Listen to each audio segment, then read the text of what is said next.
دەستگای ڕۆشنبیری جەمال عیرفان کۆڕێکی ناساندن و بڵاوکردنەوەی بۆ سێ کتێبی نووسەر عەلی محەممەد ساڵح ڕێخست. کتێبەکان پێکدێن لە چیرۆک و هۆنراوە و بابەتە زانستیەکان.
بۆ قسەکردن لەسەر ئەم سێ کتێبە میوانداری بەڕێز عەلی محەممەد ساڵحمان لە ستۆدیۆ کردووە.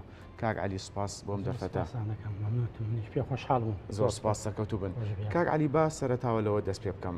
سەرباری پسپۆڕیەکەت چۆن بواری نووسین هەڵبژات؟ قوربان تەوان کاتی خۆی کە دەرەجە هات من خۆم حەزم لە بەشی ئەدەبی بوو. بەڵێ لە زانکۆی بەغا بەشێ هەبوو بە ناوی ڕاگەیاندنەوە.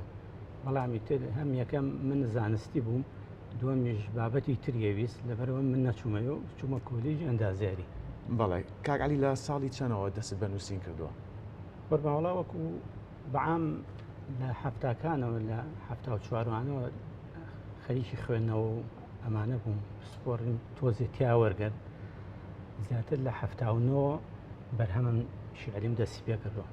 بەڵێ کاک عەلی بابەتەکانت جیاوازە، بۆ نمونە لە بواری زانستی ئەنووسیت، لە بواری ئەدەبیا ئەنووسیت، هۆکارەکەی بۆ چێگەڕێنیتەوە؟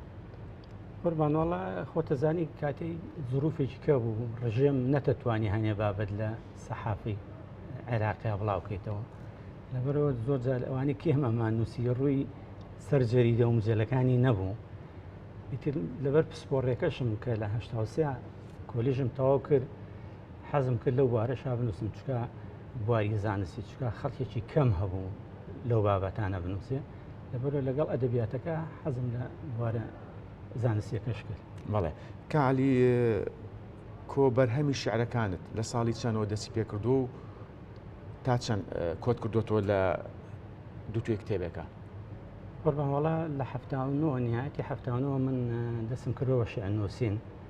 ئیتر بەعام نووسەری ئێمەش لە بیدایەتە هەر شیعرە نووسێت، دوایی وردە وردە ڕێژکەی خۆیە بینێتەوە تقریبان تا 91 ئیتر دوای ئەوە زیاتر ڕوو کردە چیرۆک نووسین. بەڵێ کاک عەلی پێگەی شیعر لە ناو ئەدەبیاتی کوردیا بە بۆ چۆنی تۆ لە چ ئاسێکایە؟ وەڵڵاهی لەم کاتی ئێستا بەڵێ زۆر گوێی پێنایە لێ، زیاتر خەڵکەکە بەرەو چیرۆک و ڕۆمانە چێت بە حەقەت. بەڵێ شێوازی شیعر نووسینت سەر بە چ قوتابخانەیەکی کوردیە، یا خۆت بڵێن چ شاعرێکی کورد کاریگەری بەسەر کاک عەلیەوە هەیە ئیلهام بەخش بوو بۆ تۆ؟ وەڵڵاهی لەو کاتانە ئەوەی کە نووسیوێتی لە ڕۆژنامەکانە هەبووە، جگە لە شاعرە گەورەکانمان وەکو گۆران و بێکەس شەرک و بێکەس ئەمانە ڕەفیق سابیر، ئەمانە هەمووی تەئسیران لەسەر من هەبوو و خوێندنەوەم بۆ کردوون و لە مەرادیفیشا قازانجم لێ کردووە. بەڵێ کاک عەلی ئەوەندەی من بزانم لە بواری مناڵانی شەشتە نووسیوە. قوربان زیاتر شتەکانی مناڵانی من وەرگێڕان و ئامادەکردنە، یەکەمین بەرهەمم لە 92 بووە، لە 92 کردومە، ساڵی پاریش دوو بەرهەمم بڵاو کردەوە کۆمەڵێکی تریشم هەیە لە ژێردەسا هێشتا بڵاو نەکراونێت. بەڵێ کاک علی با بینە سەر ئەو کتێبە زانستیەکەت ئەم کتێبە زانستیت خوێندکارانی پەیمانگا یاخود خوێندکارانی کۆلیش ئەتوانن سوودی لەوەرگرن بێتە ڕیسێرچێک بۆ ئەوەی لە توێژینەوەی دواتر بەکاری بێنن. قوربان بابەتە زانستیەکانی من سێ کتێبە بەڵێ دوانی ئەبێتە سەرچاوە بۆ خوێندکار.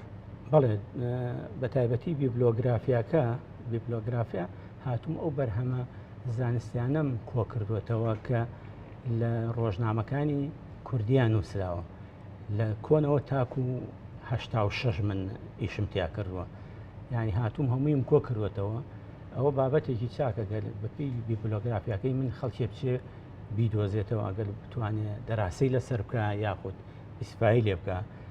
کتێبی دووەمم تیشی لیزەرە ئەویش هەر لە هەشتاکانە دەسم پێکردووە زۆربەشم لە ڕۆژنامەی ئەو کاتەی هاوکاری و لەگەڵ پاشکۆی عێراق بڵاو کردوێتەوە. بەڵێ کتێبی سێمم بەپێی ئەوەی کە من ئەندازیار بووم لە کارەبا 40 ساڵی خزمەتم هەبوو لە کارەبا بەپێی ئیشوکارەکانی خۆم بەپێی خوێندنەوەکانی خۆم کۆمەڵێ بابەتە لەسەر وزە نووسیم.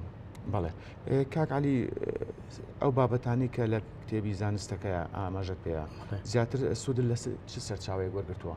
وڵای لە کتێبەکان ئاتیەتی ینی زیاتر کتێبە ئەجنەبی ئینگلیزیەکانیان ئەوانەی کە ڕۆژانە لە ڕۆژنامە و گۆڤارەکانەکە بینیمە ئیسفام لێکەوە لەگەڵ چالاکی خۆما لە هین فەرمانگەکەمە. بەڵێ کاک علی من دوا پرسیاردا ئاڕاستاکەم پلانت چییە بۆ داهاتوو هیچ بەنیازی کتێبی کە بڵاو بکەیتەوە پرۆژێکی وات لە ئارایە؟